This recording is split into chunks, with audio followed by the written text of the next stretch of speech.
आज 16वां दिन है आपके अनशन का। क्या नरेंद्र मोदी सरकार की तरफ से किसी प्रतिनिधि ने किसी प्रकार का डायरेक्ट या इनडायरेक्ट संपर्क किया आपको? ईमानदारी की कोई आज मूल्य नहीं है। सब बेईमानी पर चल रहा है, सब चीज़ बिकाऊ है, एग्ज़ाम के पेपर से लेके वोट तक। तो फिर ऐसे कोई देश कैसे बनेगा? विकसित तो छोड़िए, इस विश्व के समाज में, ग्लोबल विलेज में मुंह दिखाकर, सीना तानकर चलने लायक भी कैसे रहेगा? चीजें बदल, क्या एक व्यक्ति के इस्तीफे से चीजें बदल जाएंगी? आलोचक ये पूछ रहे हैं। बिल्कुल नहीं, मगर एक शुरुआत होगी जवाबदेही की। जब जवाबदेही की कहीं शुरुआत ही नहीं, तो फिर मनगढ़ंत मनमानियाँ होंगी हर तरफ। और ये सिर्फ कुछ परीक्षाओं की बात नहीं है। कैसे होंगे वो जिन्होंने मेहनत नहीं की, चीटिंग की, वो आपके बच्चे का इलाज करेंगे, उनके हाथों आपके बच्चे मरेंगे। इंजीनियर्स जिन्होंने चीटिंग की, जो होनहार हैं, वो कहीं क्लर्क लगे होंगे। जिन्होंने खरीद के पेपर लाए, वो आपके भवन बनाएंगे, वो गिरेंगे, तब आपके पुश्तें मरते रहेंगे। तो ये उसकी भी बात है। उससे भी बड़ी बात है कि देश में ईमानदारी की कोई आज मूल्य नहीं है। सब बेईमानी पर चल रहा है, सब चीज़ बिकाऊ है। क्या एक व्यक्ति के इस्तीफे से 16वां दिन है आपके अनशन का। क्या नरेंद्र मोदी सरकार की तरफ से किसी प्रतिनिधि ने किसी प्रकार का डायरेक्ट या इनडायरेक्ट संपर्क किया आपको? ईमानदारी की कोई आज मूल्य नहीं है। सब बेईमानी पर चल रहा है, सब चीज़ बिकाऊ है, एग्ज़ाम के पेपर से लेके वोट तक। तो फिर ऐसे कोई देश कैसे बनेगा? विकसित तो छोड़िए, इस विश्व के समाज में, ग्लोबल विलेज में मुंह दिखाकर, सीना तानकर चलने लायक भी कैसे रहेगा? लेकिन फाइल चला करके ट्रंप ने देख लिया कि चाहे तुम बच्चियों के साथ रेप करो या मांस खाओ या खून पियो, हमें कोई हटाने वाला नहीं है। कोई प्रतिक्रिया पब्लिक की ओर से नहीं आएगी, क्योंकि वो मरे हुए हैं। उसी तरह से मोदी ने देख लिया है कि ये 140 करोड़ की जनसंख्या वाला देश जस्ट लाइक ये मुर्गा के पिंजरे में है। जो मुर्गा काटा जाता है वो काटने वक्त चिचियाता है, रेस्ट मुर्गे अपने चुग्गा चुगने में, दाने चुनने में मगन रहते हैं। वैसे ही ये हिंदुओं का कौम है जो नस्लवाद से ग्रसित है, नेकेड सत्य है। और मोदी ने देख लिया है, और इसीलिए चाहे 700 किसान बरसों नहीं 13 महीने तक भूखे रह के 700 से ऊपर मर गए। कोई प्रतिक्रिया जनता ने नहीं दिखाया। जस्ट लाइक मुर्गा दाना चुंग रहा है और एक कट रहा है, एक कट रहा है, एक कट रहा है।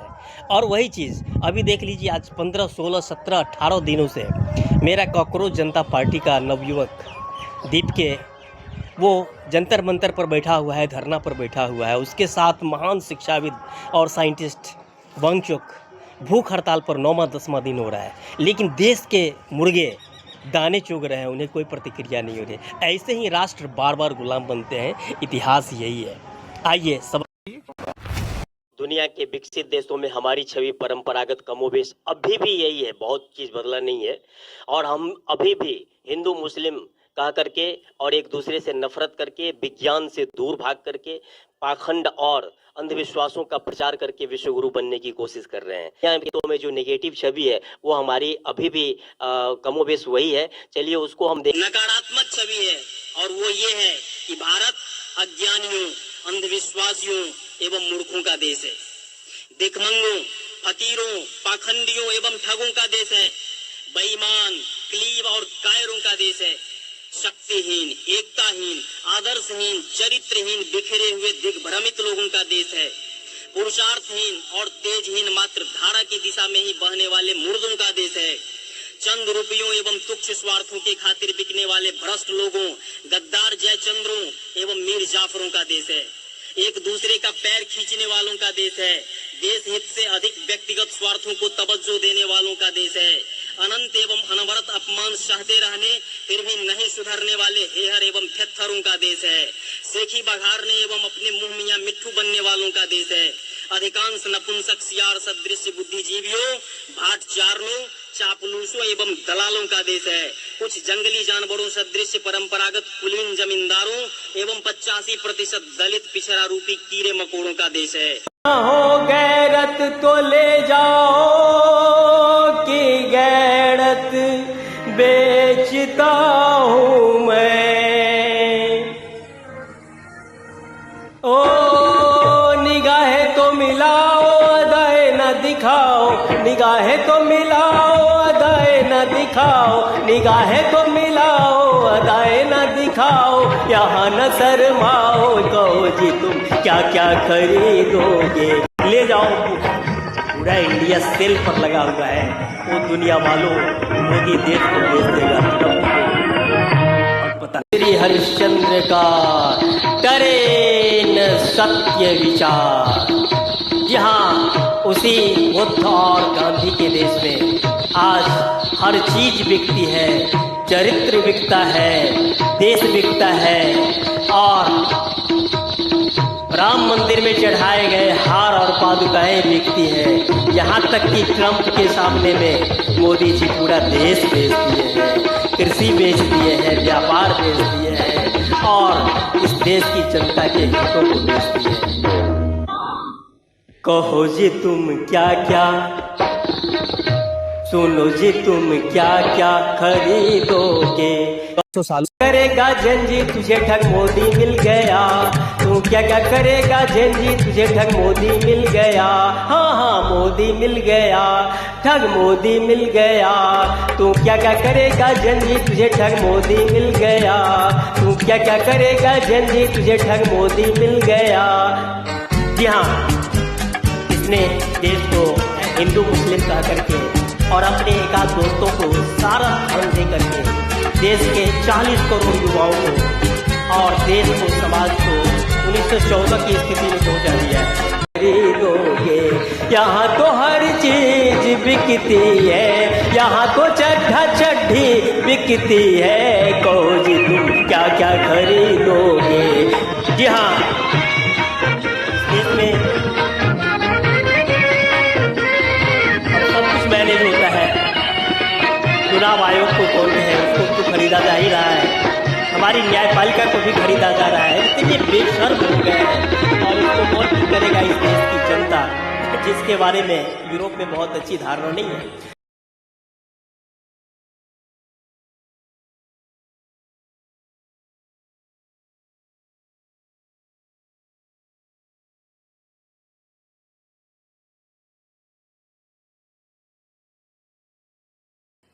इस मरे मूर्खों के लिए, गधों के लिए मत ही सब करिए, कोई फर्क नहीं पड़ता। इनको सोनम वांगचुक नहीं चाहिए, इनको भगत सिंह नहीं चाहिए, इनको राजू तलवार नहीं चाहिए। बहुत बहुत धन्यवाद, शेर हैं आप, धन्यवाद, बहुत बहुत धन्यवाद। मरे हुए देश को कुछ नहीं चाहिए, जानवर हैं ये लोग।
देखते हैं भगवान को धोखा, इंसान को क्या छोड़ेंगे, कसमें वादे प्यार वफा सब जुमले हैं, जुमलों का क्या।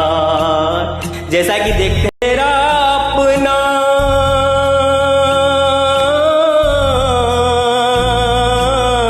तेरा अपना गद्दार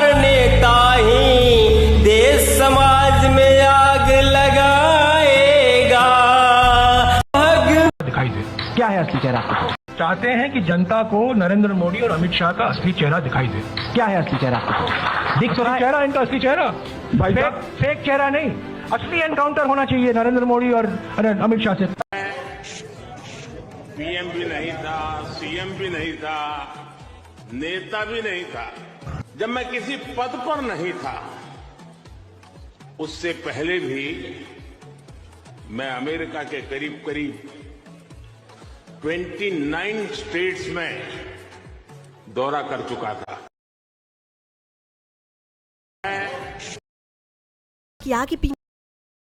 किया कि पीएम मोदी 1993 में अमेरिकी सरकार के संचालित एक कार्यक्रम का हिस्सा रहे थे। अधिकारी के मुताबिक मोदी के अलावा 3 केंद्रीय मंत्री और करीब 150 भारतीय सिविल सेवा अधिकारी भी ऐसे कार्यक्रमों में शामिल रह चुके हैं। अमेरिकी अधिकारी के इस बयान के बाद विपक्ष ने केंद्र सरकार को घेरना शुरू कर दिया।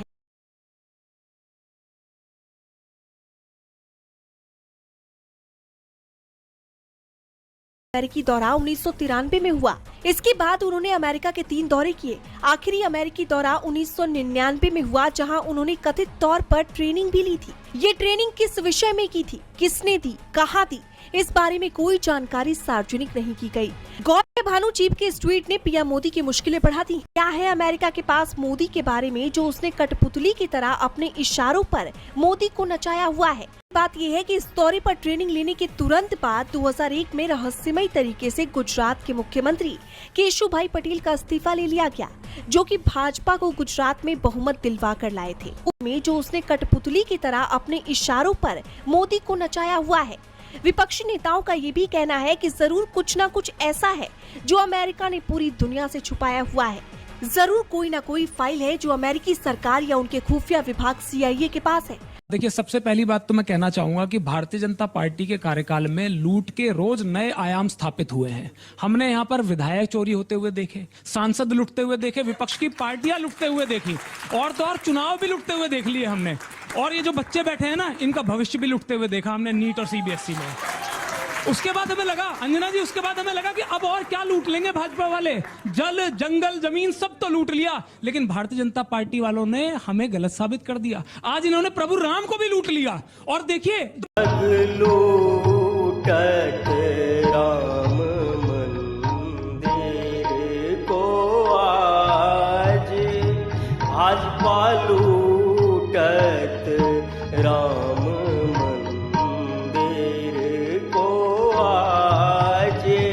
RSS लूटत, राम मंदिर को आज।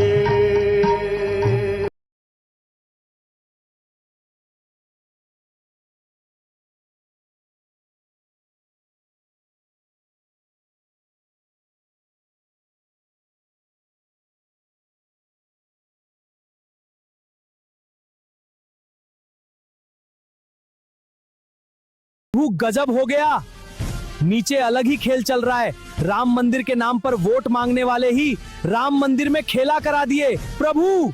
और सुनिए प्रभु, आप भी अलर्ट रहिए, अब अगली बारी आपकी आने वाली है। क्या?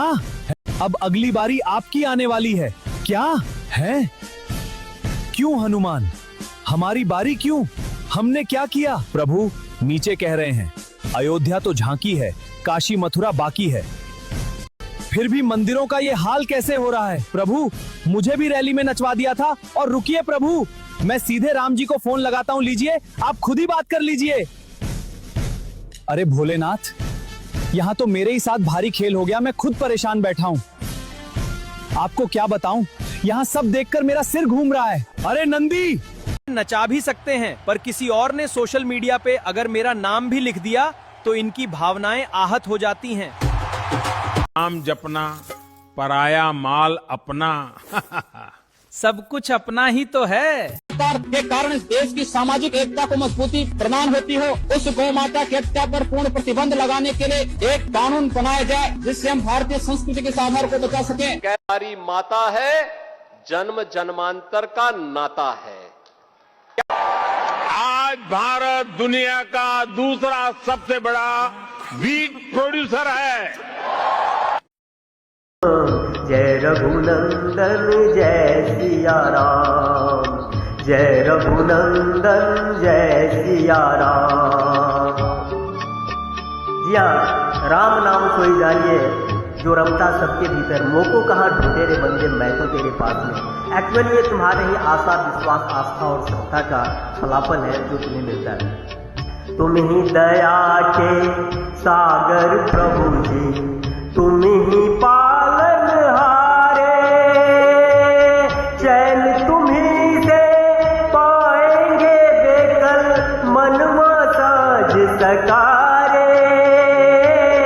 जो भी तुमरे आस लगाए, जो भी तुमरे आस लगाए, बने उसी के काम। जय रघुनंदन जय सिया राम, जय रघुनंदन जय सिया राम, जय रघुनंदन। ज्ञान विश्वास आस्था भरोसा इसी पर।